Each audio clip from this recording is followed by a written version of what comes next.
Your parenthood journey begins here. शुभारंभ एक नई पीढ़ी का।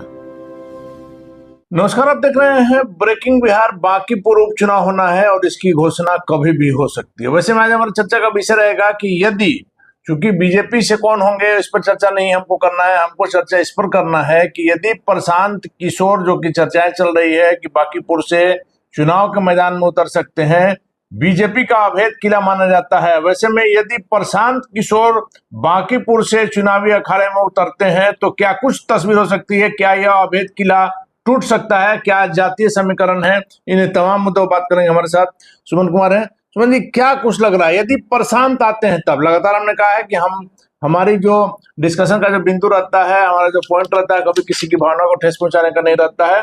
हम अपना जो हमारी जहां तक समझदारी है, हमारी जो जानकारी है, उसके आधार पर अपने दर्शकों को बताते हैं। जी बिल्कुल। देखिए, प्रशांत आते हैं तो बिहार के चुनाव को जो एकमात्र विधानसभा सीट है बांकीपुर, ये बांकीपुर विधानसभा की चर्चा पूरे देश में होनी शुरू हो जाएगी। अब क्यों शुरू हो जाएगी?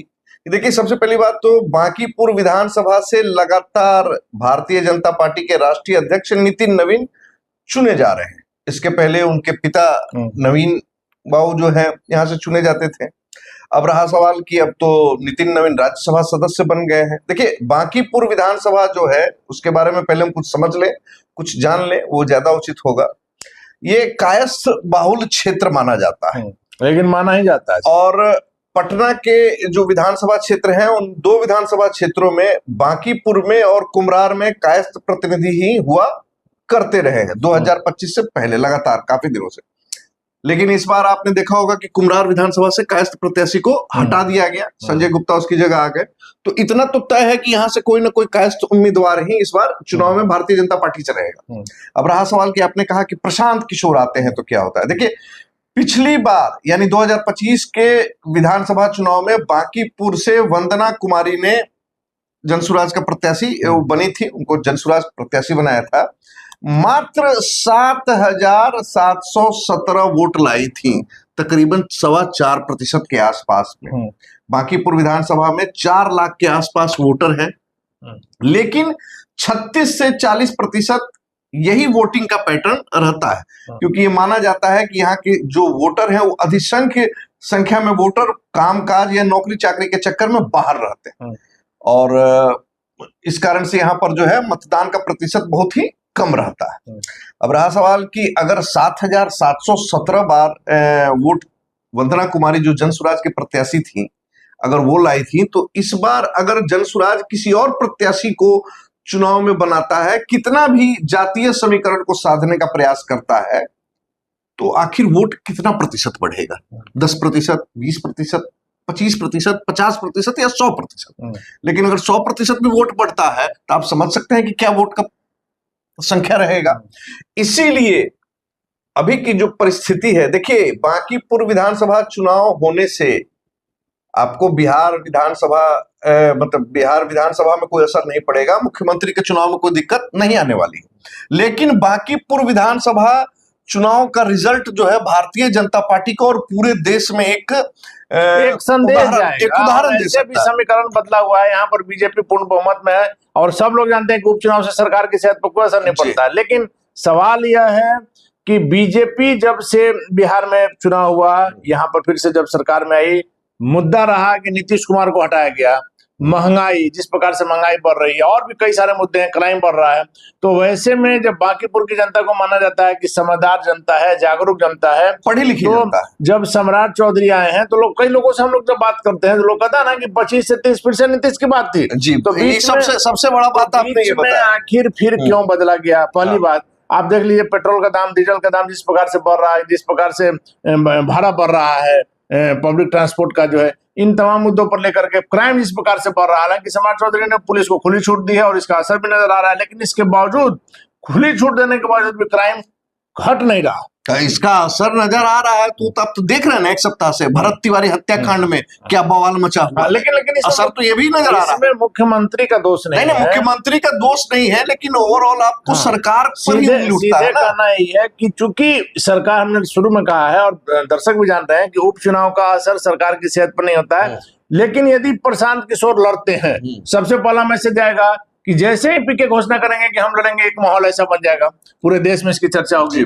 दूसरा, यदि बीजेपी किसी कारण से यहाँ से हार जाती है तो एक संदेश जाएगा कि अब बीजेपी का अभेद किला, जब बांकीपुर उनके राष्ट्रीय अध्यक्ष बन गए हैं, बीजेपी के राष्ट्रीय अध्यक्ष बन गए हैं नितिन नवीन, तो यदि बांकीपुर हार जाती है बीजेपी तो समझिए कि कितना बड़ा मैसेज आएगा देश भर में। देखिए, सबसे बड़ी बात मुझे जो समझ में आ रहा है, जो बिहार के विधानसभा चुनाव या अन्य चुनाव को जो देखा जा रहा है, देखिए जनता के मन में इस सरकार के चुन के आने के बाद से आक्रोश थोड़ा पनपा है।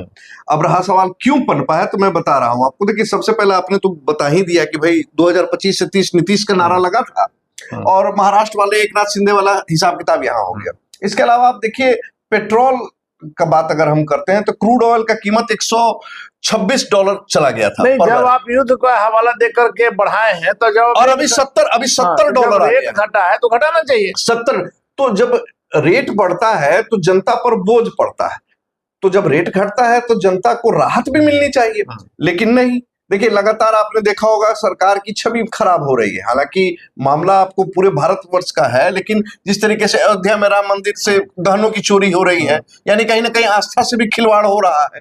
लॉ एंड ऑर्डर की स्थिति, जैसे आपने बताया कि भरत तिवारी प्रकरण, देखिए भरत तिवारी प्रकरण से पहले बिहार पुलिस की जमकर प्रशंसा हो रही थी क्योंकि अपराधियों को गोली मारा जा रहा था, लेकिन इस प्रकरण के बाद से अब दूसरे प्रकरण हो गया। तो मोटा वही स्थिति है। 2015 से 25 तक का मैं आपको बताता हूं। सबसे पहले देखिए, शॉर्ट में बता देते हैं कि 2015 से 25 तक में क्या स्थिति थी।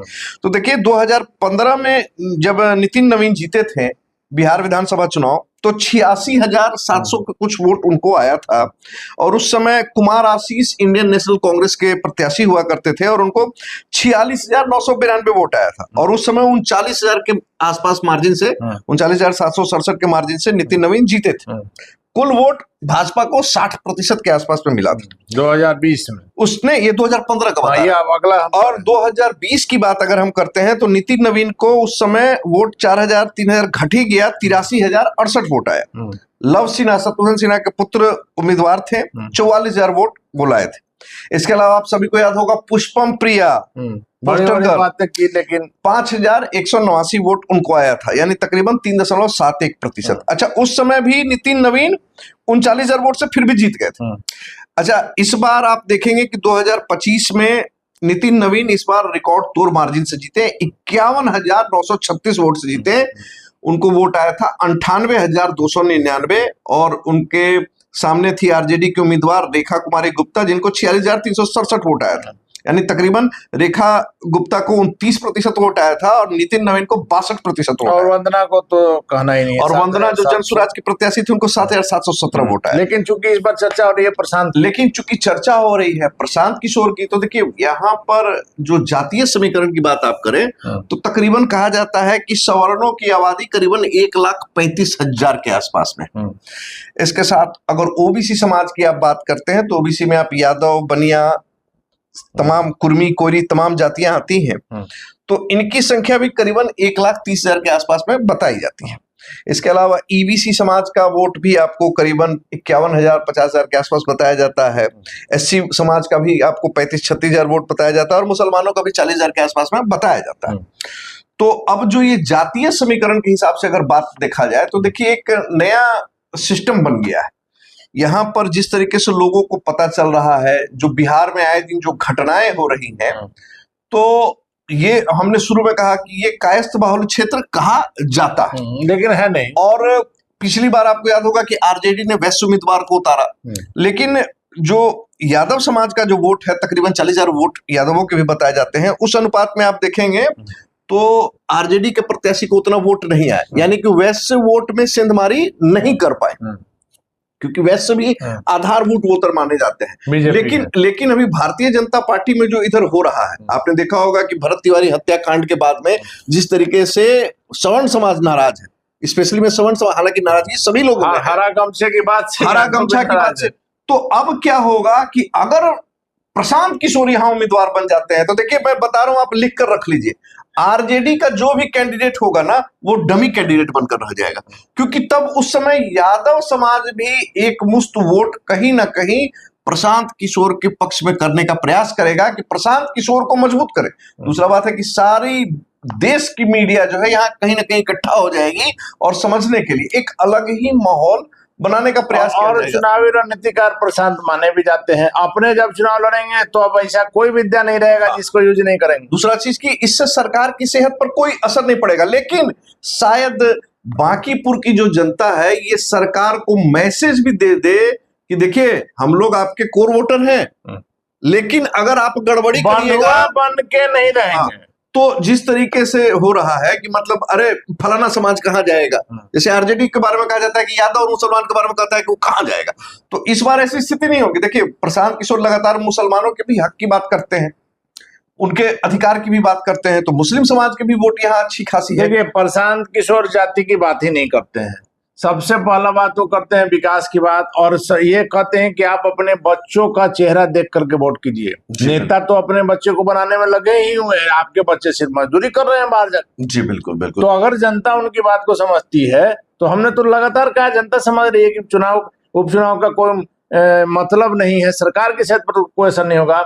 लेकिन प्रशांत किशोर यदि लड़ते हैं तो एक मैसेज आएगा, और आपने जो कहा कि आरजेडी का भी डमी कैंडिडेट रहेगा, सभी लोग यह समझेंगे कि जो जीत रहा है या जिसमें सीधी टक्कर है उसी में से जिसको वोट देना। देखिए मैं आपको एक और बात बताना चाहूंगा, जब देश आजाद हुआ था तो उस समय कांग्रेस का सबसे जो एक वोट बैंक था तैयार, वो कहा जाता था सवर्ण, मुस्लिम और दलित।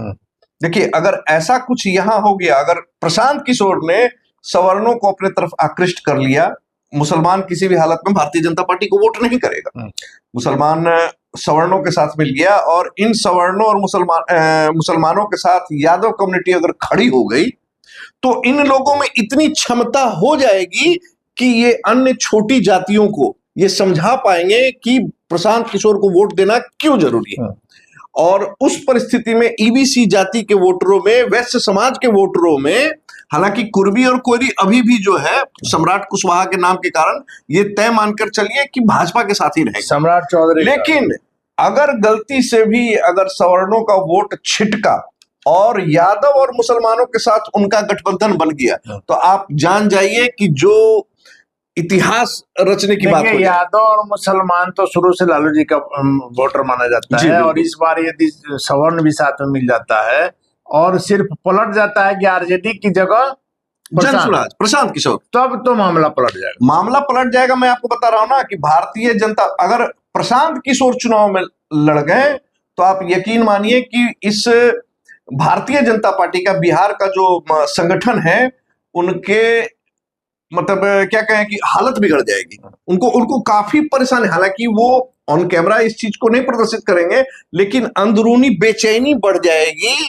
और गर्मी का एहसास उन लोगों को ज्यादा होने लगेगा, क्योंकि प्रशांत किशोर एक बहुत बड़े रणनीतिकार हैं और जिस प्रकार से व्यू वो अपने लिए बनाएंगे, अपने एक तरीके से चक्रव्यूह बना लेंगे, उसमें भारतीय जनता पार्टी कहीं फंस मत जाए। देखिए तो निश्चित तौर पर आज का हमारा डिस्कशन का विषय यही था कि यदि बांकीपुर से उपचुनाव में प्रशांत किशोर आते हैं तो क्या कुछ होगा। सब लोग जानते हैं कि चुनावी रणनीतिकार, इंडिया के सबसे बड़े चुनावी रणनीतिकार हैं प्रशांत किशोर, और मुद्दों को उठाना जानते हैं। निश्चित तौर पर इन दिनों एनडीए की जो सरकार है इससे जनता में नाराजगी है। शुरू में आपको मैंने बताया बहुत सारे मुद्दे हैं, जिस प्रकार से महंगाई बढ़ रही है, जिस प्रकार से क्राइम बढ़ रहा है, जिस प्रकार से नीतीश कुमार नहीं है, इन तमाम मुद्दों पर किस प्रकार से प्रशांत किशोर जनता के बीच में जाते हैं और यदि अपनी बात सही ढंग से रखते हैं, चूंकि प्रशांत किशोर तो बात तो रख ही लेंगे, लेकिन यदि जनता उनकी बात मान लेती है, जनता उनकी बात समझ लेती है, जो जातीय समीकरण है वह सेट हो जाता है। चूंकि सवर्ण भी नाराज है भरत तिवारी प्रकरण के बाद से, यादव नाराज है हरा गमछा वाली बात से, और उनका जो बीजेपी का जो अपना वोटर है वैश्य समाज जो कहा जाता है, यह लोग भी कहीं ना कहीं किसी बात से नाराजगी है। जिस प्रकार से कच्चे तेल का दाम बढ़ा, पेट्रोल का दाम बढ़ाया गया, उसका जब दाम घट गया, इसके बाद भी दाम नहीं घटाया जा रहा, कई सारे मुद्दे हैं। यदि इन मुद्दों के बीच में प्रशांत जाते हैं, जनता के बीच में अपनी बात रखते हैं, जनता यदि बीजेपी को संदेश देने के लिए कि आप समझ रहे हैं कि बिहार जीत रही है, बंगाल जीत रही है, अगला यूपी की तैयारी में है, जनता को भाग्य भरोसे छोड़ दिया गया है, तो आपको जनता आपकी बंधुआ मजदूर नहीं है कि जैसे आप कहिएगा वैसे करेगी। मोदी और शाह की जोड़ी भी जो है वो कभी कभी लॉस सह सकती है, हमेशा जीत ही नहीं मिल सकता है। यदि बांकीपुर की जनता यह संदेश देती है तो बिहार से यह संदेश पूरे देश में जाएगा और भारतीय जनता पार्टी के लिए भले वर्तमान बिहार सरकार के लिए कोई दिक्कत ना हो, लेकिन आगे आने वाले समय में विपक्षी एकता में एक नई जान फूंक सकती है। वैसे में बांकीपुर उपचुनाव में यदि प्रशांत किशोर खड़ा होते हैं तो क्या कुछ होगी तस्वीर, या तो वक्त बताएगा। फिलहाल बने रहे ब्रेकिंग न्यूज।